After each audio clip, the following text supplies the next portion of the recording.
Hi, welcome to the channel, learn something new. In this video, let me discuss about the very interesting topic, Indian Contract Act 1872, Basic of Contract. I show that after watching this video you will understand, what is contract, what is agreement, essential elements of contract, difference between contract and agreement. Let's go into the video. Introduction to Indian Contract Act 1872. A law relating to contract is governed by Indian Contract Act 1872. It came into force on the 1st of September 1872. This act is divided into two parts. First is section 1 to 75, which is dealing with general principle of the law of contract. Then, second part is section 124 to 283, which is deal with certain special kind of contract. Let we understand what is contract. A contract is nothing but an agreement enforceable by law. Section 2H of Indian Contract Act 1872 say that contract is an agreement enforceable by law. Enforceable by law means intention to create legal relationship. Let we understand what is agreement. According to Contract Act, an agreement simply mean an accepted proposal. Section 2A of Indian Contract Act explain the term agreement as every promise and every set of promises forming a consideration for each other. It means that every promise should have a consideration for each other. Now, let me discuss the difference between the contract and an agreement. First difference is, agreement comes under Section 2A of Indian Contract Act 1872. Contract comes under Section 2H of Indian Contract Act 1872. Second is, agreement is defined as every promise and every set of promises forming a consideration for each other. Contract is defined as an agreement enforceable by law.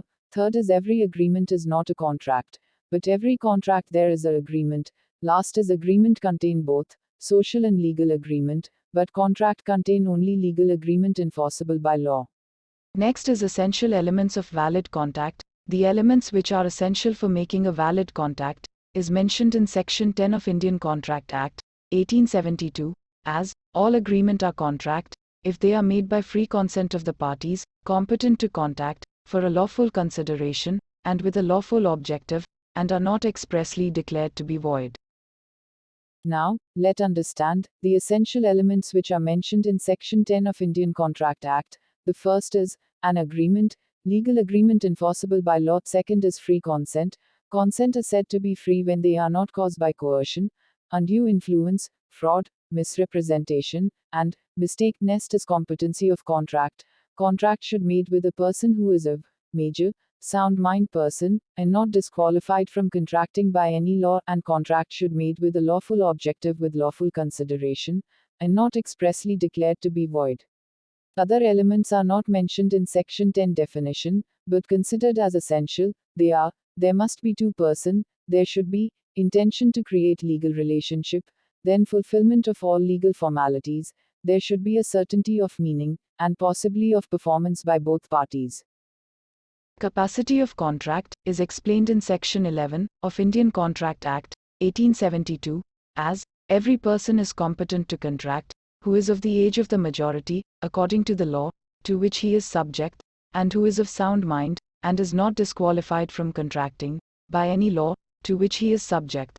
This definition clearly explains that contract should made with a person, he, she should the age of major, he, she should be sound mind person, and he, she should not disqualified from contracting by any law. Contract with minor and unsound mind person is void ab initio, that is, contract is void from starting stage.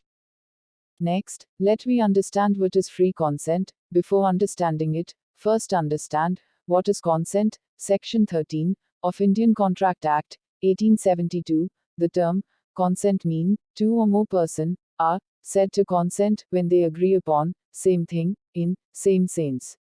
Section 14 define the term free consent as consent are said to be free when they are not caused by coercion, undue influence, fraud, misrepresentation, mistake.